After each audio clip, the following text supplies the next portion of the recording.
Hello, everybody. It's Cody at Cody's Reading Time. I'm back again with another story out of the Violet Fairy book by Andrew Lang, and this one is called The Grateful Prince. I hope you enjoy it, and if you do enjoy my narrations, please subscribe. I upload new stories every single day, and there will always be something new to listen to. All right, let's get started. The Grateful Prince. Here we go. Once upon a time, the king of the Godland lost himself in a forest, and try as he would, he could not find the way out. As he was wandering down one path, which had looked at first more hopeful than the rest, he saw a man coming towards him. "What are you doing here, friend?" asked the stranger. "Darkness is falling fast, and soon the wild beasts will come from their lairs to seek for food." "I have lost myself," answered the king, "and I'm trying to get home." "Then promise me that you will give me the first thing that comes out of your house, and I will show you the way," said the stranger. The king did not answer directly, but after a while he spoke. "Why should I give away my best sporting dog? I can surely find my way out of the forest as well as this man." So the stranger left him, but the king followed path after path for 3 whole days, with no better success than before. He was almost in despair when the stranger suddenly appeared, blocking up his way. "Promise you will give me the first thing that comes out of your house to meet you." But still the king was stiff-necked and would promise nothing. For some days longer he wandered up and down the forest, trying first one path, then another, but his courage at last gave way, and he sank wearily on the ground under a tree, feeling sure his last hour had come. Then, for the third time, the stranger stood before the king and said, "Why are you such a fool? What can a dog be to you that you should give your life for him like this? Just promise me the reward I want, and I will guide you out of the forest." "Well, my life is worth more than 1,000 dogs," answered the king. "The welfare of my kingdom depends on me. I accept your terms, so take me to my palace." Scarcely had he uttered the words than he found himself at the edge of the wood, with the palace in the dim distance. He made all the haste he could, and just as he reached the great gates, out came the nurse with the royal baby, who stretched out his arms to his father. The king shrank back and ordered the nurse to take the baby away at once. Then his great boarhound bounded up to him, but his caresses were only answered by a violent push. When the king's anger was spent and he was able to think what best to be done, he exchanged his baby, a beautiful boy, for the daughter of a peasant, and the prince lived roughly as the son of poor people, while the little girl slept in a golden cradle under silken sheets. At the end of a year, the stranger arrived to claim his property, and took away the little girl, believing her to be the true child of the king. The king was so delighted with the success of his plan that he ordered a great feast to be got ready, and gave splendid presents to the foster parents of his son, so that he might lack nothing. But he did not dare to bring back the baby, lest the trick should be found out. The peasants were quite contented with this arrangement, which gave them food and money in abundance. By and by, the boy grew big and tall, and seemed to lead a happy life in the house of his foster parents, but a shadow hung over him which really poisoned most of his pleasure, and that was the thought of the poor innocent girl who had suffered in his stead, for his foster father had told him in secret that he was the king's son, and the prince determined that when he grew old enough he would travel all over the world and never rest till he had set her free. To become king at the cost of a maiden's life was too heavy a price to pay. So one day he put on the dress of a farm servant, threw a sack of peas on his back, and marched straight into the forest where 18 years before his father had lost himself. After he had walked some way, he began to cry loudly, "Oh, how unlucky I am! Where can I be? Is there no one to show me the way out of this wood?" Then appeared a strange man with a long gray beard, with a leather bag hanging from his girdle. He nodded cheerfully to the prince and said, "I know this place well and can lead you out of it, if you promise me a good reward." "What can a beggar such as I promise you?" answered the prince. "I have nothing to give you save my life. Even the coat on my back belongs to my master, whom I serve for my keep and my clothes." The stranger looked at the sack of peas and said, "But you must possess something. You are carrying this sack, which seems to be very heavy." "It is full of peas," was the reply. "My old aunt died last night without leaving money enough to buy peas to give the watchers. As is the custom throughout the country, I have borrowed these peas from my master and thought to take a shortcut across the forest, but I have lost myself, as you see." "Then you are an orphan?" asked the stranger. "Why should you not enter my service? I want a sharp fellow in the house, and you please me." "Why not indeed, if we can strike a bargain?" said the other. "I was born a peasant, and strange bread is always bitter. So it is the same to me whom I serve. What wages will you give me?" "Every day fresh food, meat twice a week, butter and vegetables, your summer and winter clothes, and a portion of land for your own use." "I shall be satisfied with that," said the youth. "Somebody else will have to bury my aunt. I will go with you." Now this bargain seemed to please the old fellow so much that he spun round like a top and sang so loud that the whole wood rang with his voice. Then he set out with his new companion and chattered so fast that he never noticed that this servant kept dropping peas out of the sack. At last, at night, they slept under a fig tree, and when the sun rose, started on their way. About noon they came to a large stone, and here the old fellow stopped, looking carefully around, gave a sharp whistle, and stamped 3 times on the ground with his left foot.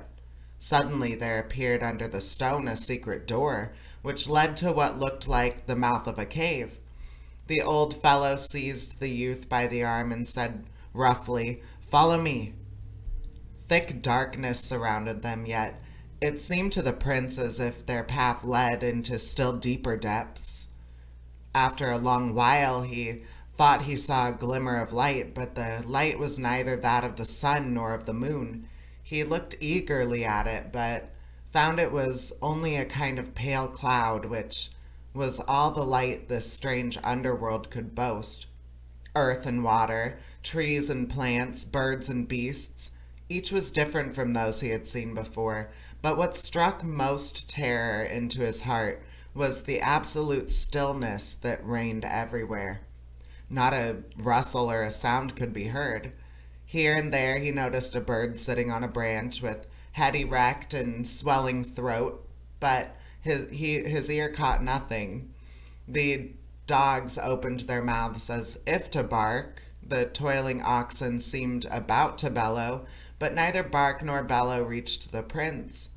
The water flowed noiselessly over the pebbles. The wind bowed the tops of the trees. Flies and chafers darted about, without breaking the silence. The old graybeard uttered no word, and when his companion tried to ask him the meaning of it all, he felt that his voice died in his throat. How long this stillness lasted, I do not know, but the prince gradually felt his heart turning to ice. His hair stood up like bristles, and a cold chill was creeping down his spine, when at last, oh ecstasy! A faint noise broke on his straining ears, and this life of shadows suddenly became real. It sounded as if a troop of horses were plowing their way over a moor. Then the graybeard opened his mouth and said, "The kettle is boiling. We are expected at home." They walked on a little farther, until the prince thought he heard the grinding of a sawmill, as if dozens of saws were working together. But his guide observed, "The grandmother is sleeping soundly. Listen to how she snores." When they had climbed a hill which lay before them, the prince saw in the distance the house of his master, but it was so surrounded with buildings of all kinds that the place looked more like a village or even a small town. They reached it at last and found an empty kennel standing in front of the gate. "Creep inside this," said the master, "and wait until I go in and see my grandmother. Like all very old people, she is very obstinate, and could not bear fresh faces about her. The prince crept tremblingly into the kennel and began to regret the daring which had brought him into this scrape. By and by, the master came back and called him from his hiding place. Something had put out his temper, for with a frown he said, "Watch carefully our ways in the house, and beware of making any mistake, or it will go ill with you. Keep your eyes and ears open and your mouth shut. Obey without questions. Be grateful if you will, but never speak unless you are spoken to." When the prince stepped over the threshold, he caught sight of a maiden of wonderful beauty with brown eyes and fair curly hair. "Well," said the young man to himself, "if the old fellow has many daughters like that, I should not mind being his son-in-law. This one is just what I admire," and he watched her lay the table, bring in the food, and set her seat by the fire as if she had never noticed that a strange man was present. When she took out a needle and thread and began to darn her stockings, the master sat at the table alone and invited neither his new servant nor the maid to eat with him. Neither was the old grandmother anywhere to be seen. His appetite was tremendous and soon cleared all the dishes and ate enough to satisfy a dozen men. When at last he could eat no more, he said to the girl, "Now you can pick up the pieces and take what is left in the iron pot for your own dinner, but give the bones to the dog." The prince did not at all like the idea of dining off scraps, which he helped the girl to pick up, but after all, he found that there was plenty to eat and that the food was very good. During the meal, he stole many glances at the maiden and would even have spoken to her, but she gave him no encouragement. Every time he opened his mouth for the purpose, she looked at him sternly as if to say silence. So he could only let his eyes speak for him. Besides, the master stretched on a bench by the oven after his huge meal and would have heard everything. After supper that night, the old man said to the prince, "For 2 days you must rest from the fatigues of the journey and look about the house. But the day after tomorrow you must come with me, and I will point out the work you have to do. The maid will show you where you are to sleep." The prince thought from this that he had leave to speak, but his master turned on him with a face of thunder and exclaimed, "You dog of a servant! If you disobey the laws of this house, you will soon find yourself a head shorter.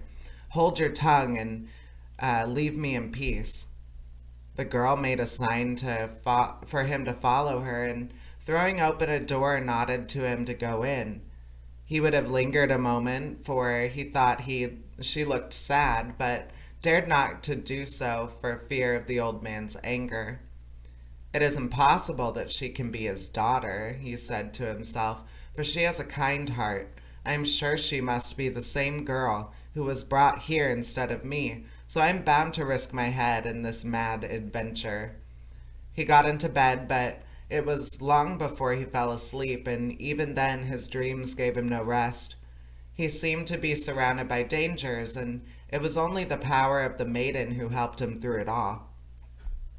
When he woke, his first thoughts were for the girl, whom he found hard at work. He drew water from the well and carried it to the house for her, kindled the fire under the iron pot, and, in fact, did everything that came into his head that could be of any use to her. In the afternoon he went out in order to learn something of his new home, and wondered greatly not to come across the old grandmother. In his rambles he came to the farmyard, where a beautiful white horse had a stall to itself. In another was a black cow with 2 white-faced calves, and the clucking of geese, ducks, and hens reached him from a distance. Breakfast, dinner, and supper were as savory as before, and the prince would have been quite content with his quarters had it not been for the difficulty of keeping silent in the presence of the maiden. On the evening of the second day he went as he had been told to receive his orders for the following morning. "I'm going to set you something very easy to do tomorrow," said the old man when his servant entered. Take this scythe and cut as much grass as the white horse will want for its day feed, and clean out its stall. If I come back and find the manger empty, it will go ill with you, so beware." The prince left the room, rejoicing in his heart and saying to himself, "Well, I shall soon get through that. If I have never yet handled either the plow or the scythe, at least I have often watched the country people work them and know how easy it is." He was just going to open his door when the maiden glided softly past and whispered in his ear, "What task has he set you?" "For tomorrow," answered the prince. "It is really nothing at all, just to cut hay for the horse and clean out its stall."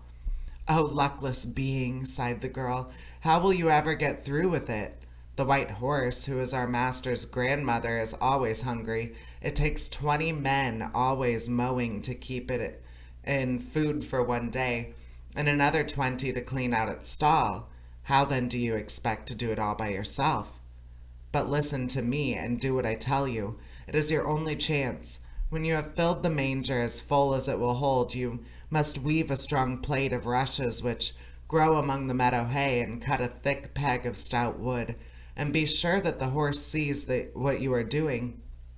Then it will ask you what it is for, and you will say, 'With this plate I intend to bind up your mouth so that you cannot eat any more, and with this peg I'm going to keep you still in one spot so that you cannot scatter your corn and water all over the place.'"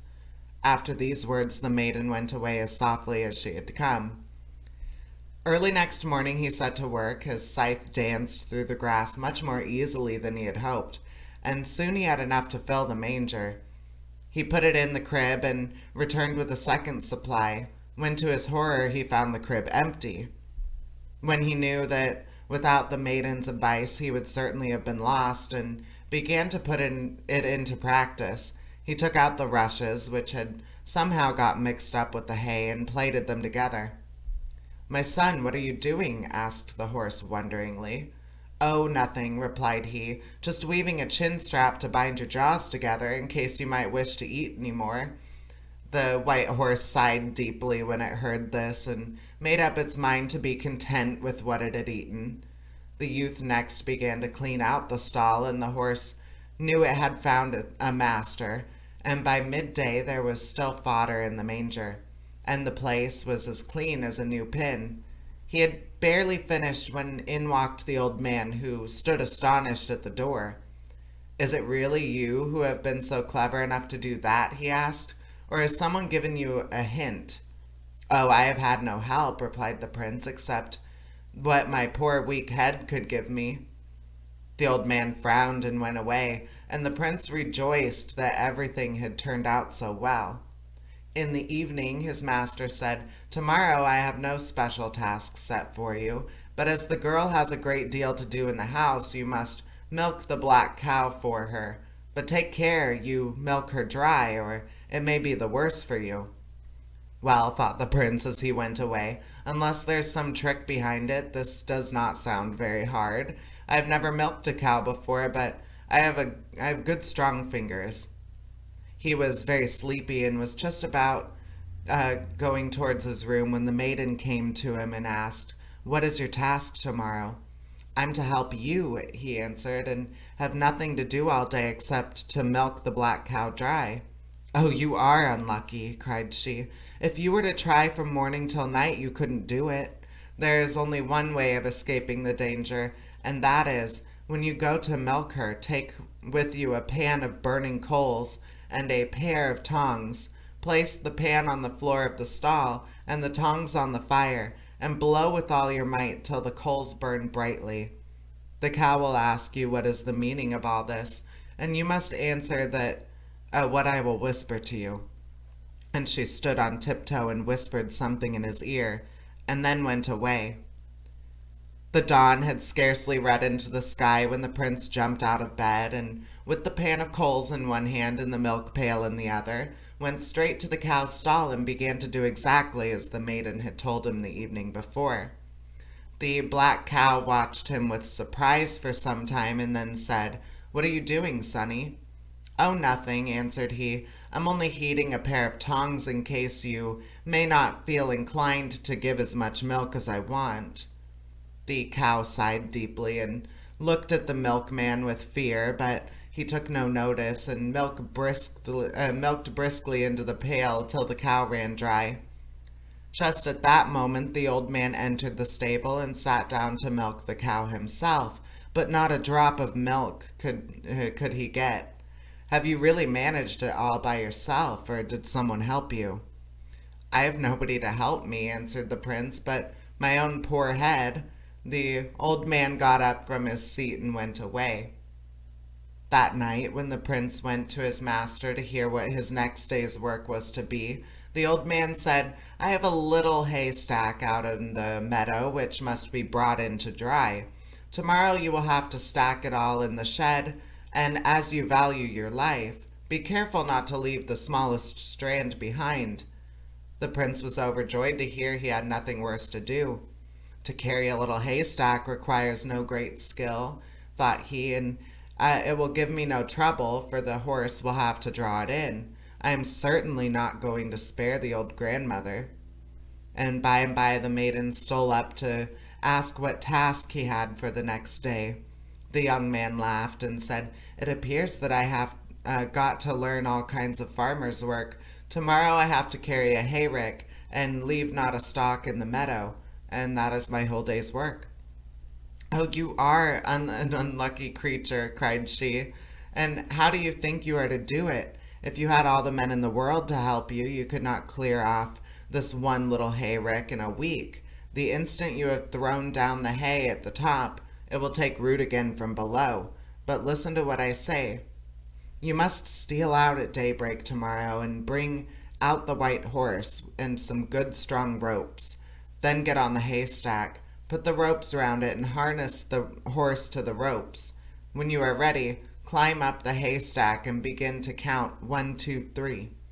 The horse will ask you what you are counting, and you must be sure to answer what I whisper to you.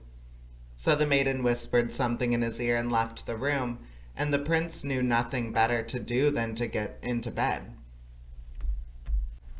He slept soundly, and it was still almost dark when he got up and proceeded to carry out the instructions given him by the girl. First he chose some stout ropes, and then he led the horse out of the stable and rode it to the haystack, which was made up of 50 cartloads, so that it could hardly be called a little one. The prince did all that the maiden had told him, and when at last he was seated on top of the rick and had counted up to 20, he heard the horse ask in amazement, What are you counting up there, my son?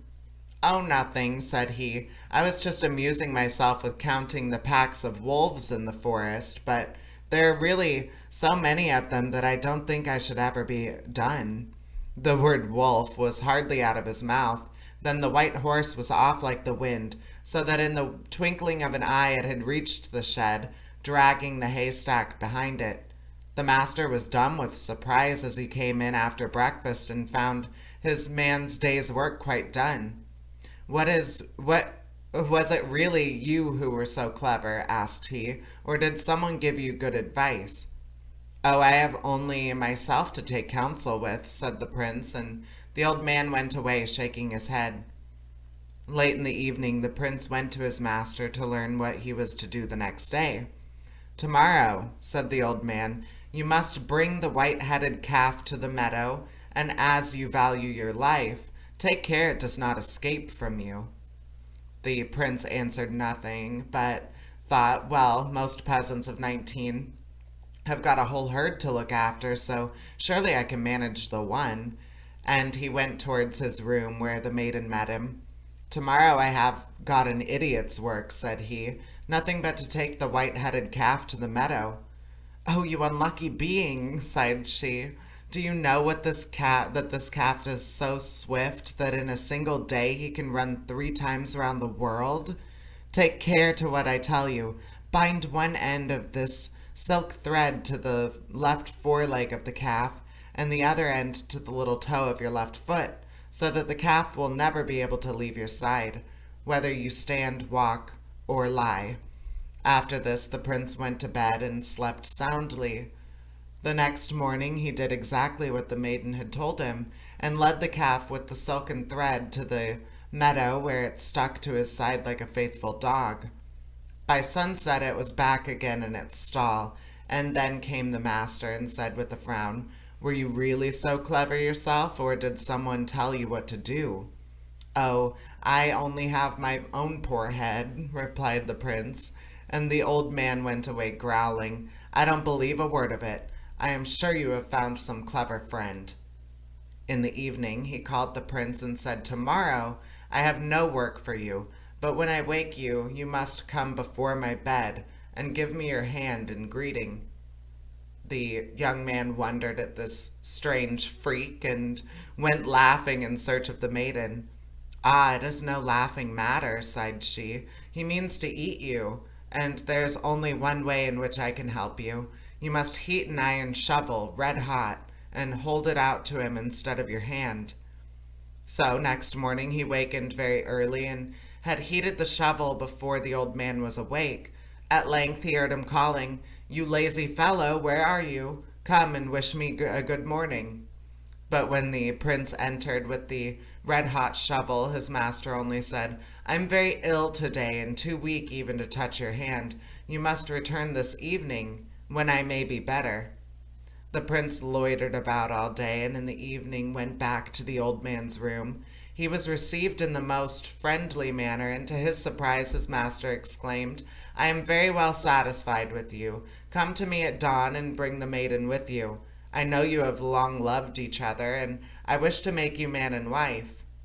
The young man nearly jumped into the air for joy, but remembering the rules of the house, he managed to keep still. When he told the maiden, he saw to his astonishment that she had become as white as a sheet, and she was quite dumb. "The old man has found out who was your counselor," said she, and when she could speak, "and he means to destroy us both. We must escape somehow, or else we shall be lost. Take an axe and cut off the head of the calf with one blow. With a second, split its head in two, and in its brain you will see a bright red ball. Bring that to me. Meanwhile, I will do what is needful here."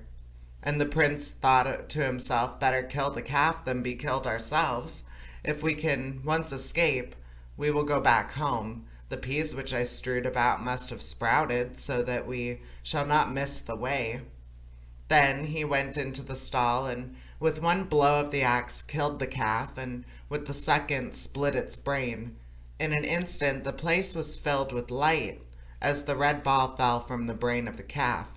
The prince picked it up, and wrapping it around with a thick cloth, hid it in his bosom.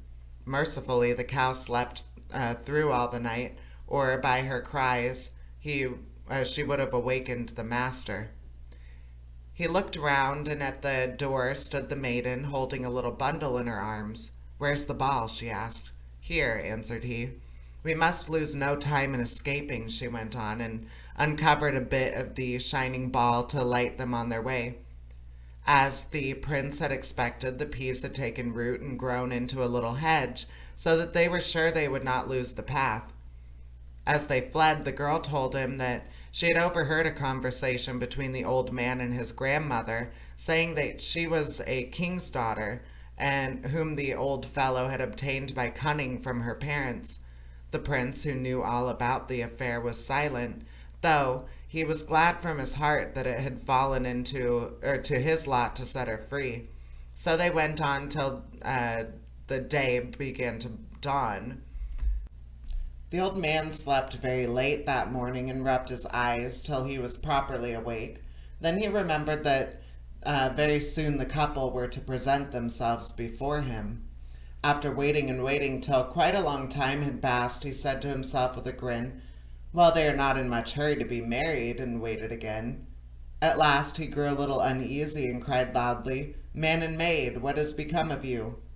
After repeating this many times, he became quite frightened, but call as he would, neither man nor maid appeared. At last he jumped up angrily out of bed to go in search of the culprits, but only found an empty house and beds that had never been slept in. Then he went straight to the stable, where the sight of the dead calf told him all. Swearing loudly, he opened the door of the third stall quickly and cried to his goblin servants to go and chase the fugitives. "Bring them to me, however you may find them, for have them I must," he said. So spake the old man, and the servants fled like the wind. The runaways were crossing a great plain when the maiden stopped. "Something has happened," she said. "The ball moves in my hand, and I am sure that we are being followed." And behind them they saw a black cloud flying before the wind. When the maiden turned the ball thrice in her hand and cried, "Listen to me, my ball, be quick and change me into a brook, and my lover into a little fish." And in an instant there was a brook with a fish swimming in it. The goblins arrived just after, but seeing nobody, waited for a little and hurried home, leaving the brook and the fish undisturbed. When they were quite out of sight, the brook and the fish returned to their usual shapes and proceeded on their journey. When the goblins, tired with their empty hands, returned, their master inquired what they had seen, and if nothing strange had befallen them. "Nothing," said they. "The plain was quite empty, save for a brook and a fish swimming in it." "Idiots!" roared the master. "Of course it was they!" And dashing open the door of the fifth stall, he told the goblins inside that they must go and drink up the brook and catch the fish. And the goblins jumped up and flew like the wind. The young pair had almost reached the edge of the wood when the maiden stopped again. "Something has happened," said she. "The ball is moving in my hand." And looking round, she beheld a cloud flying towards them, larger and blacker than the first, and striped with red. "Those are our pursuers," cried she, and turning the ball 3 times in her hand, she spoke to it thus: "Listen to me, my ball, be quick and change us both, we into a wild rose bush, me into a wild rose bush, and him into a rose on my stem." And in the twinkling of an eye it was done.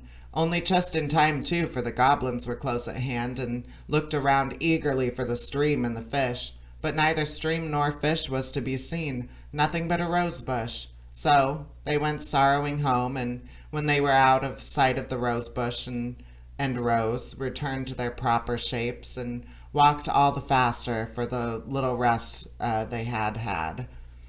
"Well, did you find them?" asked the old man when his goblins came back. "No," replied the leader of the goblins. "We found neither brook nor fish in the desert." "And did you find nothing else at all?" "Oh, nothing but a rose tree on the edge of a wood with a rose hanging on it." "Idiots!" cried he. "Why that was they!" And he threw open the door of the 7th stall, where his mightiest goblins were locked in. "Bring them to me, however you find them, dead or alive," thundered he, "for I will have them. Tear up the rose tree and the roots too, and don't leave anything behind, however strange it may be." The fugitives were resting in the shade of a wood, and were refreshing themselves with food and drink. Suddenly the maiden looked up. "Something has happened," said she. "The ball is nearly jumped out of my bosom. Someone is certainly following us, and the danger is near, but the trees hide our enemies from us." As she spoke, she took the ball in her hand and said, "Listen to me, my ball. Be quick and change me into a breeze, and make my lover into a midge." An instant, the girl was dissolved into thin air, while the prince darted about like a midge. The next moment a crowd of goblins rushed up and looked about in search of something strange, for neither a rose bush nor anything else was to be seen. But they had hardly turned their backs to go home empty-handed when the prince and the maiden stood on the earth again. "We must make all the haste we can," said she, "before the old man himself comes to seek us, for he will know us under any disguise." They ran on till they reached such a dark place of the forest that it had not been for the light shed by the ball, they could never have made their way at all. Worn out and breathless, they came at length to a large stone, and here the ball began to move restlessly. The maiden, seeing this, exclaimed, "Listen to me, my ball. Roll the stone quickly into one side so that we may find a door." And in a moment the stone had rolled away, and they had passed through the door into the world again. "Now we are safe," cried she. Here the old wizard has no more power over us, and we can guard ourselves from his spells. But my friend, we have to part. You will return to your parents, and I must go in search of mine." "No, no," exclaimed the prince. "I will never part from you. You must come with me and be my wife. We have gone through many troubles together, and now we will share our joys." The maiden resisted his words for some time, but at last she went with him. In the forest they met a woodcutter who told them that in the palace, as well as in all the land, there had been a great sorrow over the loss of the prince, and many years had now passed away during which they had found no traces of him. So, by the help of the magic ball, the maiden managed that he should put on the same clothes that he had been wearing at the time he had vanished, so that his father might know him more quickly. She herself stayed behind in a peasant's hut, so that father and son might meet alone. But the father was no longer there, for the loss of his son had killed him, and on his deathbed he confessed to his people how he had contrived that the old wizard should carry away a peasant's child instead of the prince, wherefore his punishment had fallen upon him. The prince wept bitterly when he heard this news, for he had loved his father well, and for 3 days he ate and drank nothing. But on the 4th day he stood in the presence of his people as their new king, and calling his counselors, he told them all the strange things that had befallen him, and how the maiden had borne him safe through all. And the counselors cried with one voice, "Let her be your wife and our liege lady." And that is the end of the story. And that truly is the end of the story. I hope you enjoyed it. And please subscribe. I upload new stories every single day on my channel. There will always be something new to listen to. And I appreciate you coming over to my channel and listening to some stories with me. All right, take care. Bye-bye.